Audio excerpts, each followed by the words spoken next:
19 জানুয়ারি সকাল 11 ঘটিকায় পানিসাগর টাউন হলে অনুষ্ঠিত হয় পানিসাগর মহকুমা প্রশাসনের উদ্যোগে পানিসাগর মহকুমা ভিত্তিক 47তম ককবরক দিবস ও উপজাতি লোকনৃত্য প্রতিযোগিতা।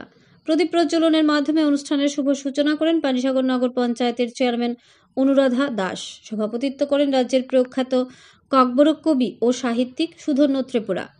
এছাড়া উপস্থিত ছিলেন পানিসাগর নগর পঞ্চায়েতের ভাইস চেয়ারম্যান ধনঞ্জয় দেবনাথ, পানিসাগর পঞ্চায়েত সমিতির প্রাক্তন ভাইস চেয়ারম্যান লক্ষ্মীকান্ত দাস, পানিসাগর মহকুমা প্রশাসনের ডেপুটি কালেক্টর তথা মহকুমা উপজাতি ওয়েলফেয়ার অফিসার সুকুমার রিয়াং, পানিসাগর মহকুমা পুলিশ আধিকারিক সৌম্য দেববর্মা, দামছড়া উচ্চতর মাধ্যমিক বিদ্যালয়ের প্রধান শিক্ষক হেমেন্দ্র দেববর্মা, বিশিষ্ট সমাজসেবী এনআই হালাম সহ প্রমুখরা।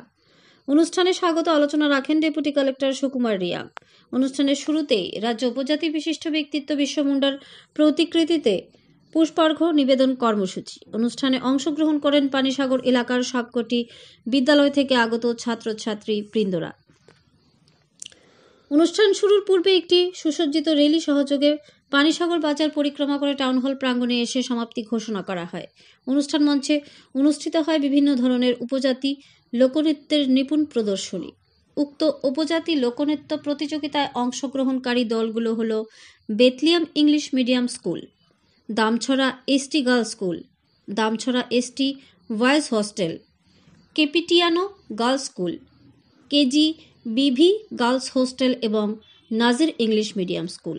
এক দিবসীয় উপজাতি লোকনৃত্য প্রতিযোগিতায় প্রথম স্থান অধিকার করে কেজিবিপি গার্লস হোস্টেল, দ্বিতীয় স্থান অধিকার করে বেথলিয়াম ইংলিশ মিডিয়াম স্কুল এবং তৃতীয় স্থান অধিকার করে দামছড়া এসটি গার্লস হোস্টেল।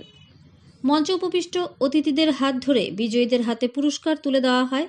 জানা গেছে, প্রতিযোগিতায় প্রথম স্থান অধিকারী বিজয়ী দলটি আগামীকাল ধর্মনগর সরকারি ডিগ্রি কলেজে অনুষ্ঠিত জেলাভিত্তিক প্রতিযোগিতায় অংশগ্রহণের সুযোগ পাবে। ধর্মনগর থেকে নিজস্ব প্রতিনিধির রিপোর্ট। আর ই ধর্মনগর।